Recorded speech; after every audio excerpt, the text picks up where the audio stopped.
What do I make a video on? This incredibly complex event is out, 2 new towers, dozens of new skins and cosmetics, yada yada yada. Yes, an abilities tier list. This way I can compare Ace Pilot's Toggle Reverse to Swarmer's B-Bomb.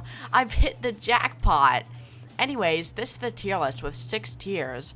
Literally fundamental to TDS. If you remove this ability, the entire TDS meta would be changed heavily and permanently. Almost fundamental to TDS. If you remove this ability, the TDS meta would change a fair bit, but it won't be that bad. Extremely useful. Self-explanatory. Pretty good. Yeah. Decent. Also self-explanatory. Mediocre and or niche. Abilities that have little practical use but could be used with effect if you wanted to. Why would you use this? Abilities that are almost useless along with the tower they inhabit. There's no reason to use it. I'm also ranking based on how good the ability is and how much the meta would change if it was removed, not on how fundamental it is to the tower. So even though Swarmer's B-Bomb is absolutely essential to him, it'll still get ranked lower than DJ's Drop the Beat, which he could do completely fine without. Anyways, let's just get into it, starting with the Harvester. The Harvester's Thorns ability is probably about half of Harvester's total usefulness due to it having infinite pierce and a 15 to 30% slowdown depending on the level.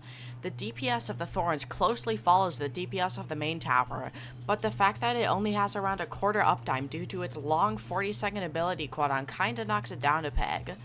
At level 4 though, it has over a third uptime, 25% slowdown, infinite pierce, and 40 DPS. This ability is pretty good for chewing crowds of enemies and can absolutely do work at times. I'd give it a pretty good. Now time for Brawler. There's really no order to this, I'm just picking whatever tower sounds fun next. The reposition ability that he gets at level 4 is a big part of what makes Brawler so good, and what sets it apart from other melee towers. The reposition ability allows the Brawler to jump to anywhere on the map, also dealing 100 damage to any enemies caught in its stomp radius.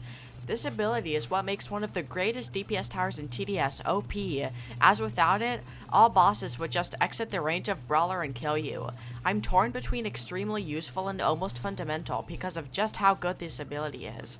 I'll say almost fundamental because Brawler is a pretty big part of the meta, and if this ability was removed, Brawler would certainly be far worse than it is now. Also, I have a Discord server, so join it, it's in the description. Time for Medic. The cleansing ability removes stuns off of every tower in the medic's range. I think you already knew that. I think you already know that's the only reason medic is even used anyways. A lot of stunnable DPS towers like Accelerator, Golden Mini, and Engineer would be far worse without the help of medic, and I'd say that makes medic almost fundamental to TDS. So yeah. The Swarmer is definitely the worst tower in this video, and probably the second worst tower in all of TDS, beaten out only by Commando. The only saving grace of this tower is the B-Bomb at level 4, which can actually do some decent DPS on hordes of enemies. The best part about this ability is the rapid cooldown being only 15 seconds, which can be compared to stuff like Military Base's Airstrike, which has a 45-second cooldown. It also has a pretty giant explosion radius, being able to hit a lot of enemies. At level 4, it does 10 damage and applies the B status effect, doing 8 DPS for 6 seconds, totaling to 58 total damage. At max, it does 24 DPS for 8 seconds, totaling to 192 damage.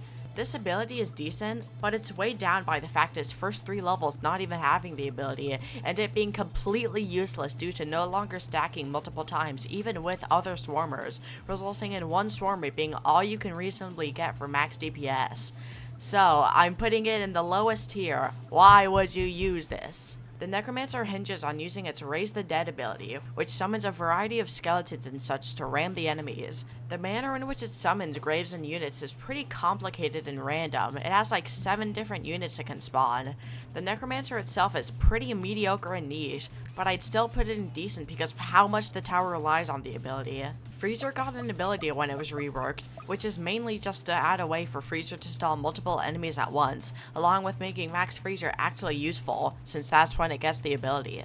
The Frost Grenade freezes up to 5 enemies for 4 seconds, and with multiple freezers or selling and replacing it, this can entail some nasty permastall, but I've only ever seen it used in solo hardcore.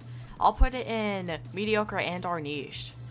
The DJ Booth's Drop the Beat ability has a 3-in-1 package deal due to it doing something different on every track.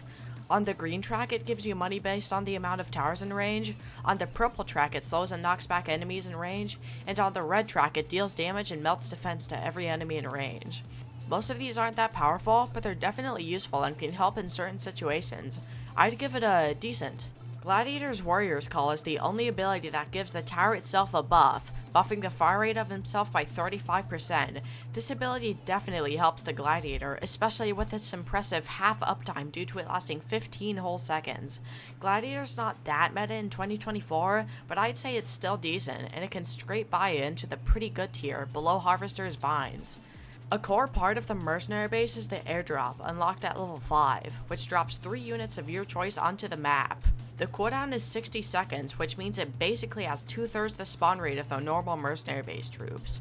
The only bad part about this is the fact that it costs $2,500 to use, which isn't really that bad for a one-time expense, but if you have 3 bases and you use the abilities every 60 seconds, you'll spend almost $40,000 in 5 minutes.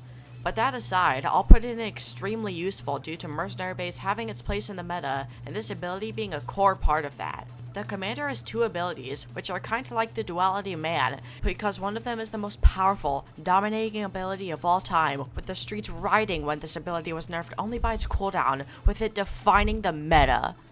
And the other one is Call to Arms. I'm kidding, of course. Call to Arms is going straight to the top of the list. It buffs every tower's fire rate around the commander by 30% at max, which is absolutely insane. And then there's the Support Caravan, the second ability the commander has, being the first and only tower to have 2 abilities. The Support Caravan ability spawns 3 APCs, 2 of them being gunner APCs and 1 of them being a missile APC. They have around 1,000 total HP and around 200 total DPS. These are not incredibly useful. There are few scenarios I've seen APCs be used in, one of them being to clutch up breakers in Badlands 2. Also, they cost around $2,000 to use, so yeah, I'll put it in mediocre/niche because it's definitely niche. I don't know how many people know this, but the Jester actually has an ability. The Equip Bombs ability changes your bombs to the one that you have selected instantly, not requiring him to expend the previous bombs. This ability used to be a little bit useful when fire meant that ice did literally nothing, so even 1 bit of fire, the bomb that Jester starts with, would have crippled its stall. But now that there's no anti-synergy between fire and ice, this ability is pretty cosmetic, so it's going into the why would you use this tier, but I'd still say it has more use than Stormer's B-Bomb. Similar to the Jester, the Ace Pilot also has an ability that was basically just tacked on, but the Toggle Reverse ability is actually really useful because it lets you change where Ace flies. This is most pronounced when there's a loop where Ace would normally chase enemies, which means it leak a bunch more than normal, but you can reverse it and it won't chase, which is a lot better. Also, there's times where it can help squeeze out more damage and saves lives, so I'd say it's pretty good. Military Base's Airstrike, which it gets at level 4, was added in its rework. At level 4, it does 450 splash damage anywhere on the map. At max, it does 750 splash damage. It has a 45-second cooldown at 500 cost, which isn't that bad, but it's a little annoying. This ability is really good for stuff like Wave 25 or 31 Hardcore, literally any Fallen Wave, and I'd say it's pretty good. Can you guess what the last ability is? What tower could have an ability I haven't talked about here? Well, it's the Gatling Gun. The FPS ability is the only way to actually take control of the Gatling Gun, and if this ability was removed, so would the FPS mode. Gatling would have a doorstop of range, which you couldn't even move, and it wouldn't even pierce. So needless to say, Gatling Gun would basically be removed from the game in its entirety if this ability were to be removed, which I think is almost fundamental to the TDS meta, so yeah. And that's the full tier list. Feel free to air out all of your concerns and grievances in the comments below, because I'm pretty sure that drives up engagement. Also, like and subscribe, and join the Discord in the comments or description.